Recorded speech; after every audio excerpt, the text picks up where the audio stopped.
Oke, assalamualaikum warahmatullahi wabarakatuh.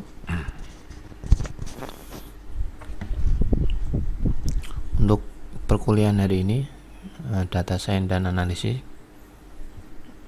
kita akan membahas tentang rekayasa fitur.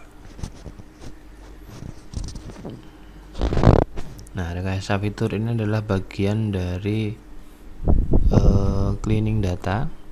Kemarin kita sudah masuk ke data preparation.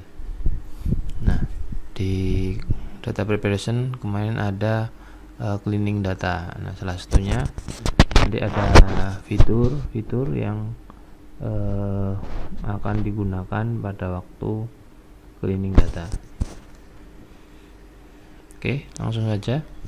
Untuk sub materi pokoknya ada fitur versus fitur engineering, kemudian ada fase fitur engineering, ada fitur understanding, kemudian ada fitur transformation, ada fitur generation, kemudian ada fitur selection, ada fitur analysis and evaluation, kemudian ada EDA dan PGI. Oke, pertama, mengapa rekayasa fitur penting? Ya, ilmuwan data dan insinyur pembelajaran mesin sering mengumpulkan data untuk memecahkan masalah kehidupan nyata. Nah, para ilmuwan data ini memiliki pekerjaan unik dalam merancang pipa dan arsitektur yang dirancang untuk menangani dan mengubah data mentah menjadi suatu yang dapat digunakan oleh seluruh perusahaan, terutama oleh ilmuwan data dan insinyur pembelajaran mesin. Sebuah survei yang dilakukan oleh para ilmuwan data di lapangan mengungkapkan bahwa lebih dari 80% waktu dari data scientist dihabiskan untuk mengumpulkan, membersihkan, dan mengorganisir data. Kurang dari 20% sisa waktu mereka dihabiskan untuk membangun algoritma atau model. Lebih dari 80% waktu data science dihabiskan, ya. Kemudian kurang dari 20% sisa waktu mereka habiskan untuk membangun algoritma dan model. Selanjutnya di data cleaning. Di sini ada data awal, kemudian ada data setelah dibersihkan. Menyiapkan data bisa menjadi pekerjaan yang tidak jelas, ya. Di sini batasannya tidak jelas batasnya. Persiapan memperhitungkan pengambilan data, penyiapan data, ya. Kemudian pembersihan data dan sebagainya, seperti yang terlihat pada bagan yang ditunjukkan ini, ya, sebelumnya ditunjukkan. Sebagian kecil tetapi masih sebagian besar waktu para peneliti menghabiskan untuk membersihkan dan mengatur data. Nah, ini menghabiskan dan membersihkan data. Jadi dalam proses inilah, ya, proses data cleaning ini tugas terbesar dari seorang data science. Nah, ini adalah tahapan data cleaning, ya, tahapan data cleaning, kemudian data organizing. Nah, transformasi pembersihan log server yang mencakup data dan penjelasan teks tentang apa yang terjadi di server. Nah, kemudian perhatikan bahwa saat pembersihan data di sini, karakter yang merupakan karakter unik, ya, ini karakter yang merupakan karakter unik diubah menjadi ampersand dan yang lebih mudah dibaca. Nah, ini diubah menjadi ampersand dan lebih mudah dibaca. Kemudian fase pembersihan ini meninggalkan dokumen dalam format yang sama persis seperti sebelumnya. Nah, ini fase pembersihan. Kemudian ada format yang sama sebelumnya di data cleaning. Ini ada data organisasi. Nah, jadi setelah data dibersihkan, ini ada data awalnya, kemudian data setelah dibersihkan ini akan muncul ini ya, kemudian data organizing, data awal, kemudian data setelah diorganisir. Nah, ini adalah muncul sebuah tabel yang disitu ada kolom data, kolom date, kemudian ada teks. Nah, di sini berarti di data organizing itu muncul atribut ya, muncul atribut date, tanggal, dan teks. Nah, jadi baik pembersihan atau data cleaning maupun pengorganisasian ya atau data organizing ini termasuk dalam kategori ilmu data yang lebih besar, yaitu rekayasa fitur atau fitur engineering. Selanjutnya, fitur versus fitur engineering ya, dalam konteks machine learning, data mining, dan data analitik. Sebuah fitur adalah sebuah atribut atau variabel yang digunakan untuk mempresentasikan atau mendeskripsikan sebuah aspek dari objek tertentu. Nah, sebagai contoh ya, ada contoh fitur di sini. Ini ada objek orang ya, kemudian mempunyai atribut ya. Atributnya usia, warna mata, kemudian tinggi. Kemudian yang kedua ada objek mahasiswa. Di sini ada atribut name, jurusan, dan tingkat. Selanjutnya ada macam-macam fitur. Fitur informatif adalah dasar untuk analisis data. Mereka berguna untuk menggambarkan objek yang mendasari dan untuk membedakan dan mengkarakterisasi. Kemudian kelompok objek yang berbeda, eksplisit atau laten. Mereka juga penting untuk memproduksi model prediksi yang akurat dan mudah dijelaskan dan menghasilkan hasil yang baik dalam berbagai tugas analitik data. Fitur, variabel, dan atribut sering digunakan sebagai sinonim untuk aplikasi tertentu dan titik waktu tertentu, seringkali himpunan tetap. Dan fitur secara implisit dipilih untuk menggambarkan semua objek data yang mendasarinya, setiap objek. Kemudian mengambil nilai tertentu untuk masing-masing fitur tersebut. Nah, ini menghasilkan representasi objek data berbasis vektor fitur. Kemudian fitur dibagi menjadi beberapa jenis fitur, antara lain kategoris, ordinal, dan numerik. Jenis fitur yang berbeda memerlukan jenis analisis yang berbeda karena perbedaan struktural dalam domain mereka. Selanjutnya, untuk fitur yang informatif merupakan fundamental dasar dari analisis data. Kemudian fitur menggambarkan objek yang mendasari dan untuk membedakan dan mengkarakterisasi dan untuk membedakan karakterisasi kelompok objek yang berbeda atau explicit laten. Kemudian fitur sangat penting untuk menghasilkan model prediksi yang akurat dan mudah dijelaskan dan menghasilkan hasil yang baik dalam berbagai tugas analitik data. Nah, ini adalah komponen fitur. Di situ ada variabel, fitur, dan atribut. Selanjutnya mengerti hal mendasar tentang fitur. Nah, di sini ada setiap baris data ya. Baris data pertama, kedua, ketiga, dan keempat. Ini dikenal sebagai observasi atau data observasi, mewakili satu contoh atau contoh masalah.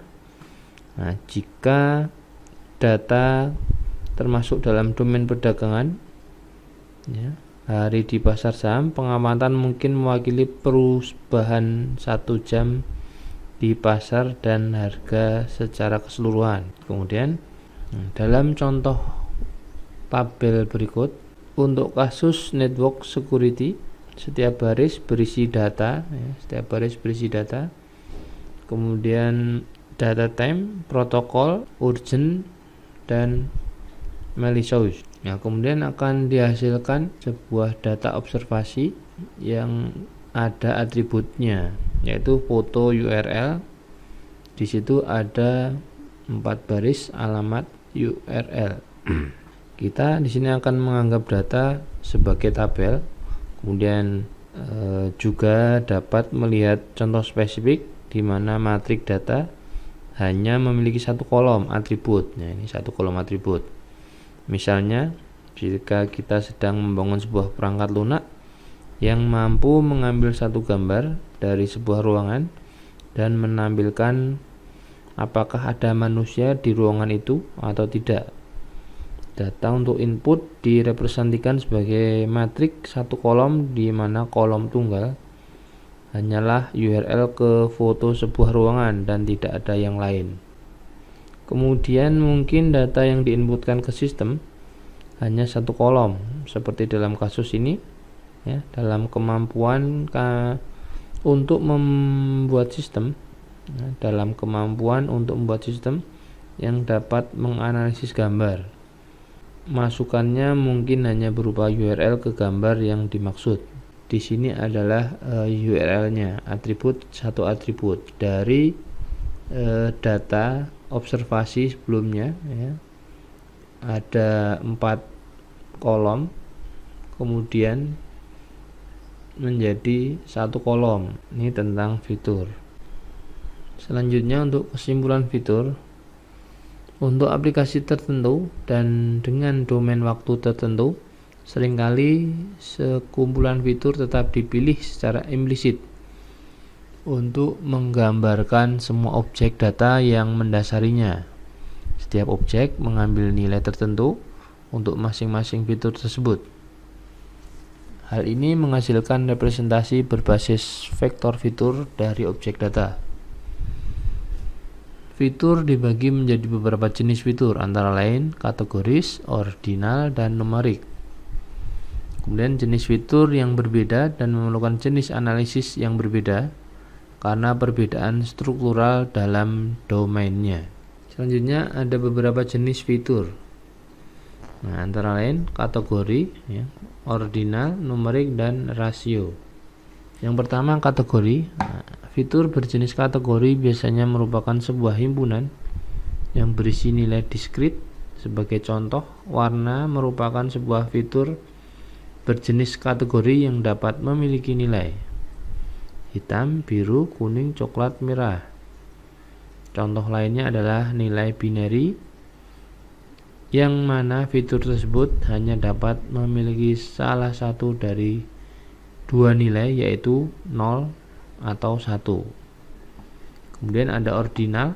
Contoh fitur ordinal adalah degree, di mana berisi bachelor, kemudian master, dan PhD, di mana ketiga value tersebut diurutkan sebagai berikut. Ada bachelor, kemudian master, dan PhD. Kemudian ada numerik. Fitur jenis ini berisi himpunan nilai numerik. Jenis fitur ini juga sering disebut sebagai fitur kuantitatif atau continuous. Sebagai contoh, sebuah fitur umur adalah sebuah fitur berjenis numerik, di mana merupakan sebuah himpunan nilai integer antara 0 dan 150. Kemudian ada rasio. Pemahaman mengenai jenis fitur yang ada sangat penting karena setiap jenis fitur tertentu memerlukan pendekatan analisis yang berbeda karena perbedaan struktural dalam domainnya. Nah, dalam banyak aplikasi, fitur kategori direpresentasikan sebagai nilai numerik. Untuk itu kita perlu berhati-hati dalam mempresentasikan nilai tersebut, karena jika tidak hasil analisis yang diperlukan dalam kasus-kasus seperti urutan yang tersirat oleh numerik, biasanya tidak berarti jika pendekatan analisis yang digunakan tidak sesuai. Nah, ini adalah gambar fitur, ada raw data, fitur, modeling, dan insight. Nah, untuk pembersihan itu ada di antara raw data dan fitur sendiri. Selanjutnya ada fitur engineering. Nah, fitur engineering adalah bagaimana kita menggunakan pengetahuan kita dalam memilih fitur atau membuat fitur baru agar model machine learning dapat bekerja lebih akurat dalam memecahkan masalah. Fitur engineering akan memakan sebagian besar waktu kita saat membuat model machine learning. Jika kita melakukannya dengan baik, model yang dihasilkan akan mampu memprediksi atau memecahkan masalah lebih akurat. Berikut beberapa poin penting tentang fitur engineering. Yang pertama, menggunakan berbagai teknik, mengambil manfaat dari berbagai teknik dan tidak ada urutan baku.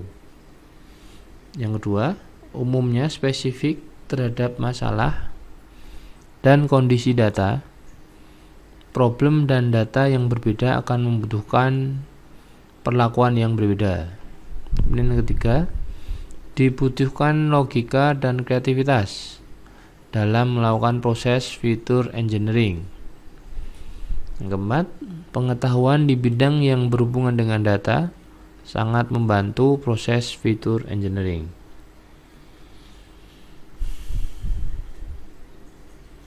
Selanjutnya ada scope dari fitur engineering. Yang pertama ada fitur understanding.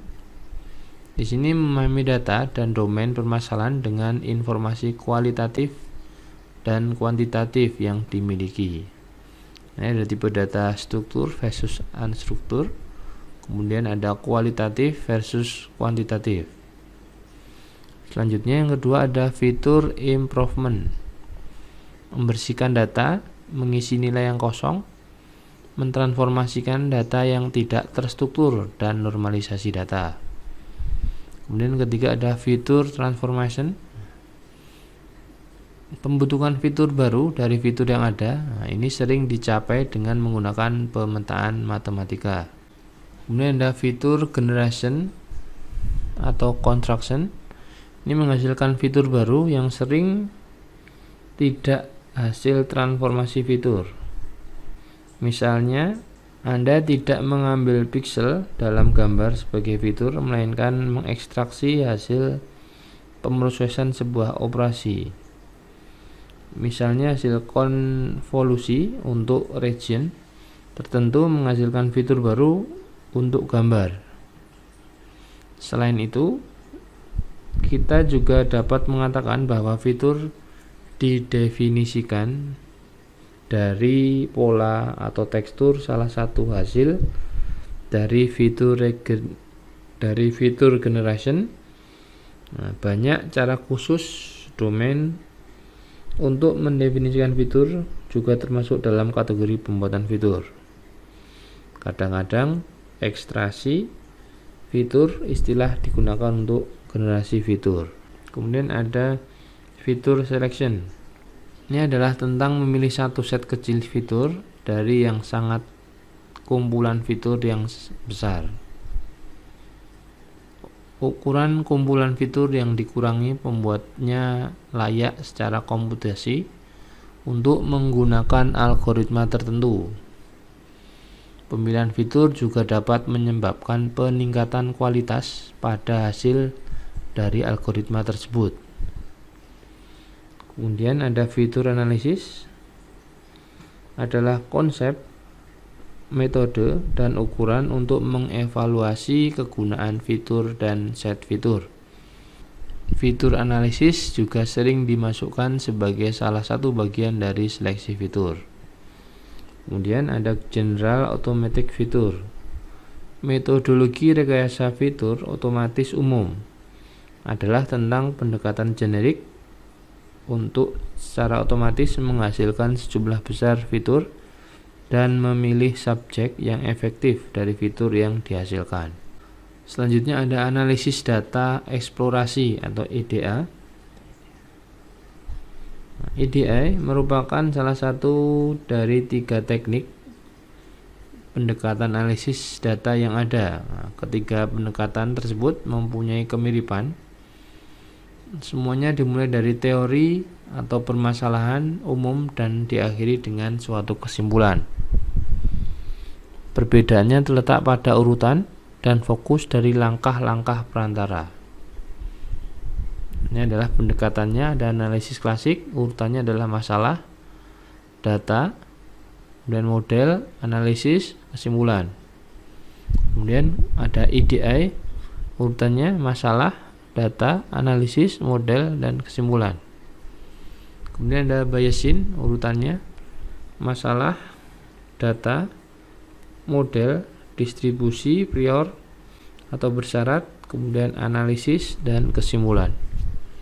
Ini adalah 3 pendekatan teknik analisis data. Selanjutnya ada gambar IDEA.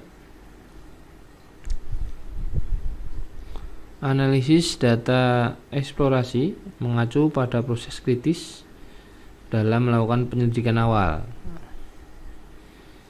pada data untuk menemukan pola, menemukan anomali, menguji hipotesis, dan memeriksa asumsi dengan bantuan statistik, ringkasan, dan representasi grafis.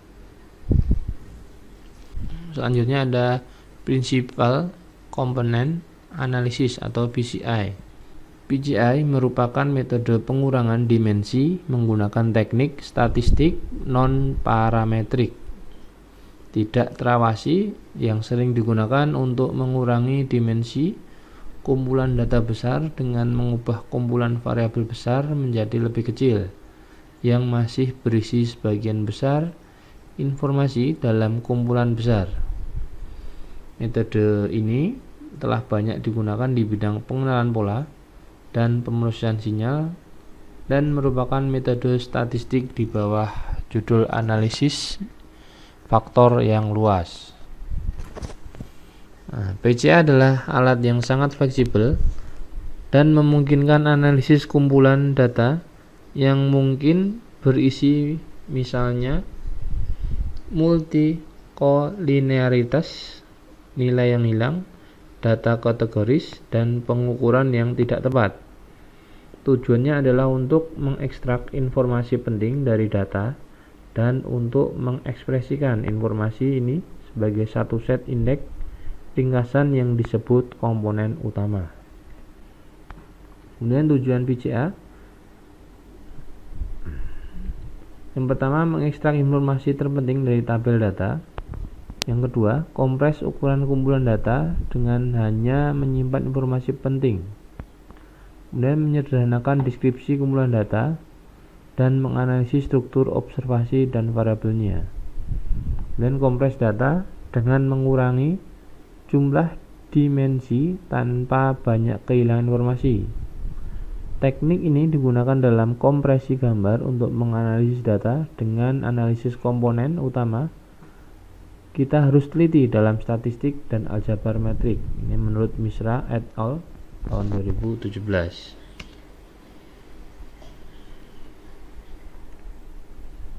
Nah, ini adalah gambar PCA. Secara statistik, PCA menemukan garis, bidang, dan bidang hiper dalam ruang dimensi K yang mendekati data sebaik mungkin dalam arti kuadrat terkecil.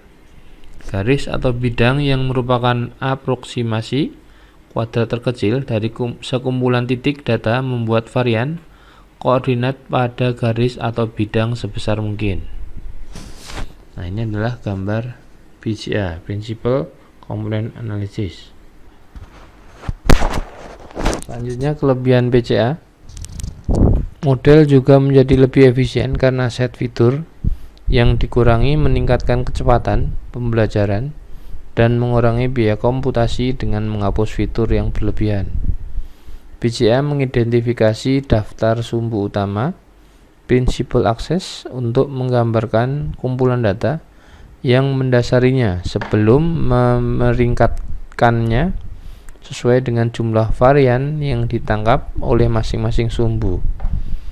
PCA adalah algoritma pembelajaran tanpa pengawasan karena arah komponen ini dihitung murni dari set fitur penjelas tentang referensi ke variabel respon. Kemudian normalisasikan data BCA digunakan untuk mengidentifikasi komponen dengan varian maksimum dan kontribusi setiap variabel untuk komponen didasarkan pada besarnya varian. Ini adalah praktek terbaik untuk menormalkan data sebelum melakukan BCA, karena data yang tidak diskalakan dengan unit pengukuran yang berbeda dapat mendistorsi perbandingan relatif varian di seluruh fitur. Kemudian yang terakhir, membuat matriks kovarian untuk dekomposisi eigen, cara yang berguna untuk mendapatkan semua kemungkinan hubungan antara semua dimensi yang berbeda adalah dengan menghitung konvarian di antara mereka semua dan menempatkannya dalam metrik kovarian yang mewakili hubungan ini di dalam data. Memahami presentasi komutatif varian yang ditangkap oleh setiap komponen utama merupakan bagian integral dari pengurangan set fitur. Nah, ini adalah kelebihan BCA. Oke. Ini adalah tentang fitur, rekayasa fitur. Di situ tadi ada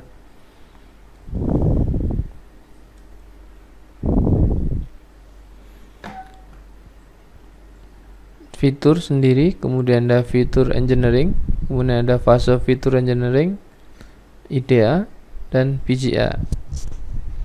Nah, ini masih bagian dari pembersihan data atau cleaning data di data preparation.